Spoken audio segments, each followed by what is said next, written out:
Good evening and welcome to the News Hour Agenda. I'm Madhav Das Gopalakrishnan. Viewers, dozens of senior officials were put on leave. Thousands of contractors laid off. A freeze on billions of dollars in humanitarian assistance to other countries. This was the impact of US President Donald Trump's recent decisions pertaining to USAID, an agency that the Trump government and Elon Musk want to get rid of completely. But this appears to have had a bit of a roadblock. A US federal judge has now applied the brakes on Trump's mission to end USAID. US Federal Court Judge Theodore Chong has observed that the government's unilateral actions to shut down USAID likely violated the US Constitution. Further, the judge has also gone on to say that Elon Musk appears to have overstepped his executive branch authority with his Department of Government Efficiency. Remember that this is just one of several measures that have been passed by Donald Trump which have been halted by federal courts, which has led the US president to say that rogue judges are ruining the nation. You're watching the News Hour at 10, debate number 1 on Times Now, Super Prime Time.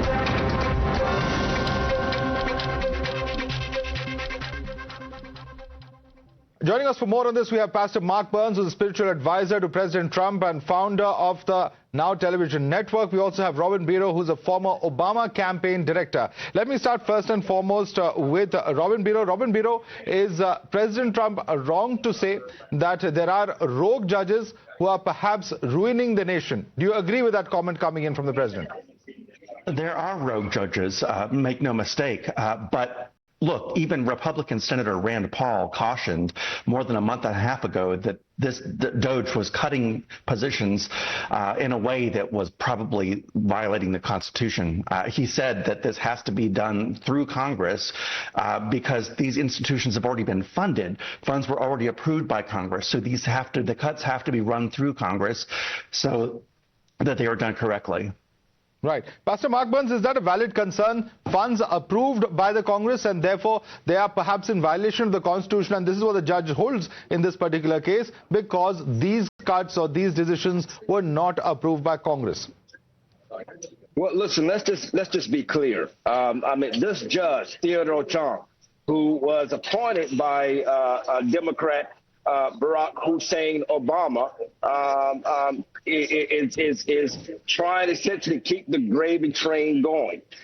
This is no accident at all or no shock to the American people that this judge, who is calling one of the smartest men in the world, Elon Musk, acted unconstitutionally when in reality the American taxpayers' dollars, our dollars, are being funneling billions of dollars to the gravy train, keeping the gravy train moving. The Clintons were part of that gravy train. The Obamas were part of that gravy train. And the sad part about it is these corrupt judges who are clearly using whatever tools that they can to stop President Donald Trump from doing exactly what the American people voted him to do, which is to clean up our government, drain the swamp. And this is what this looks like. President Trump is draining the swamp. They threw the collusion at him, the Ukraine-Russian collusion. They threw impeachment number 1 at him, impeachment number 2 at him. They raided Mar-a-Lago. They arrested him and took a mugshot of him. And now he came back with the greatest political comeback in U.S. history. And I've been there every step of the way to see him become the 47th president of the United States of America. But now they are doing the last thing that they could try to do, and that is to use Democrat-appointed judges to try to slow down the work that the American people hired Donald Trump to do, voted him to do, even though they threw everything at him. That's a fair point. That's a fair point. And let me take that question across to Robin. Robin, at the end of the day, he's a democratically elected leader. He's been sent there with a purpose. He's draining the swamp. And mind you, the fact that governments have wasteful expenditures, is something that is a problem not just in US, but across the world. Here in India, people are talking about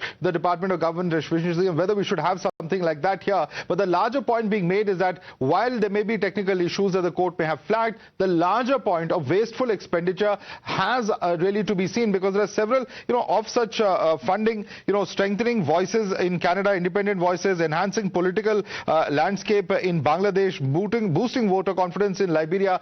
There's several of these categories of spending which appear to be quite suspect. Oh, absolutely. And I'm not questioning that. The national deficit right now stands at a whopping $36.4 trillion. That equates to $323,046 for every tax-paying citizen in the country.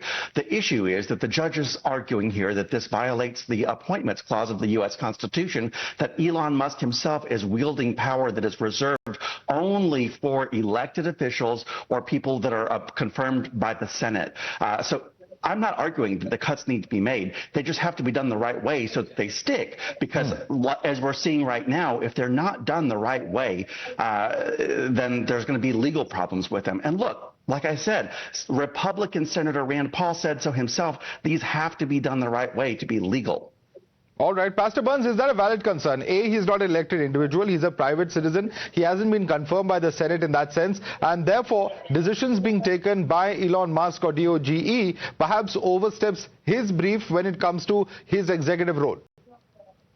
Well, I think it's important to understand that Elon Musk is appointed by the commander-in-chief of the United States of America. That's President Donald J. Trump, the 47th president of the United States of America, who has the privileges and rights to appoint people to carry out such tasks. Again, for me, this is all a part of the swamp. Of course, Congress wants to embed their hands, in their swampy hands, into keeping the gravy train going. And that includes these corrupt Democrat-appointed judges that are doing everything they can to slow up the American people. Remember, the American people voted Donald Trump in. So the power is in the hands of the people, the citizens, the millions, the 80+ million that voted Donald Trump in. And so, again, I understand we want to do everything in decent and order, but there's a reason why we don't have a balanced budget. There's a reason why up until Donald Trump coming, Congress hasn't passed a real immigration law. It's a reason why even now Congress is fighting, the Supreme Court and these corrupt Democrat judges are fighting the birthright citizenship clause that the 14th Amendment should be reexamined. Because when Senator Howard argued it on the Senate floor in 1866, it was designed specifically for black people like me, freed slaves in America. But it wasn't designed for anybody just to enter our nation and be born in our nation to become a citizen. So President Trump is fighting the corrupt federal judges appointed by the Democrats, Biden holdovers, and the Obama holdovers.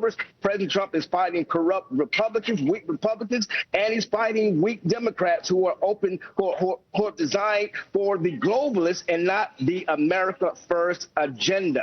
This is all about Donald Trump carrying out what he ran on, and his promises made, promises kept, but he's fighting the swamp. And the American people are seeing it played out right now in front of their eyes. This is exactly what the swamp looks like, America and the rest of the world. All right. And in fact, there's one more point, Robin, that I'd like to actually highlight. When Judge Chuang says that Musk and DOG's actions have harmed not just the USAID employees, but the broader public interest. Now, who's going to sit in judgment as to what really the public interest is in this particular case? Because at the end of the day, we've talked about, draining the swamp, cutting down expenditure. You yourself talked about the deficit. At the end of the day, there are much larger things that are also being achieved at the same time.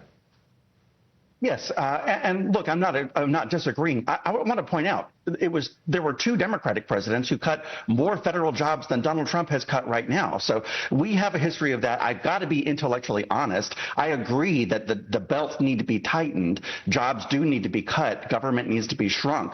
But it's got to be done the right way. And I want to point out to my friend here, my esteemed colleague, there are checks and balances on our system of government. Donald Trump is not the be-all, end-all. This is a form of government that has checks and balances.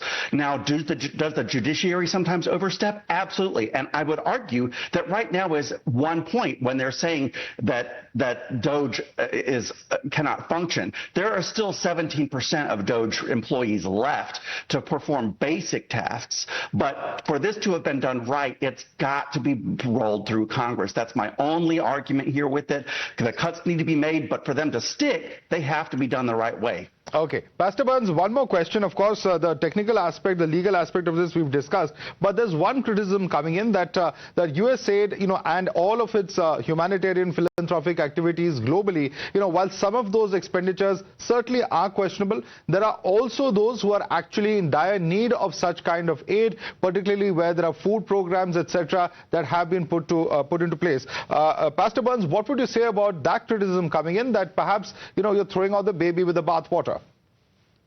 Well, I think that when you have United States citizens who are unable to get food, when you have United States citizens who are being told that they no longer have any funding left when there's a massive hurricane that comes and sweeps the nation, and they are left out in the streets, American citizens, veterans who are killing themselves at a historically high rate, and they're unable to get the medical care, the mental care that they need. When you see single moms and when you see moms are unable to get the care that they need because of the lack of funding in America, yes, my friend, obviously we want hunger to be cured around the world. Nobody should not have a place to live or a place to eat, but it is not the sole responsibility of the United States of America to govern the entire world. It is our job to look at our house first, and that is our citizen first. When Donald Trump swore in, he said, I am going to defend and protect the Constitution of the United States of America. His job is to be responsible first and foremost for the citizens of the United States of America. And Democrats have forgotten that. The globalist elites have forgotten that. And that's what the backlash is happening. Yes, we want to be a blessing to nations around the world. Yes, we want to assist those who need help. But that's where the UN is for. That's what the EU is for. Other people should step up and do their part. Again, the fact that we are in a trade war with Canada, when we spend, Canada spends about 15% of their budget on military security, when we spend more than Canada does on Canada for their own security. These kind of things are wrong. Right now, I am here at Air India. I'm heading to India right now, and I'm heading to the beautiful nation of India in Hyderabad. I'll be landing later on tomorrow. And I am doing that because I'm going to a business summit that's discussing the powerful trade between India and the United States of America. That's we want trade and not aid, and that's the word that is going around the world. Trade and not aid. All right. Charity begins at home, and quite literally in the case of the United States of America, as you're perhaps advising. Pastor Burns, Robin Biro, I'd like to thank both of you for joining us and sharing with us your views here on Times Now.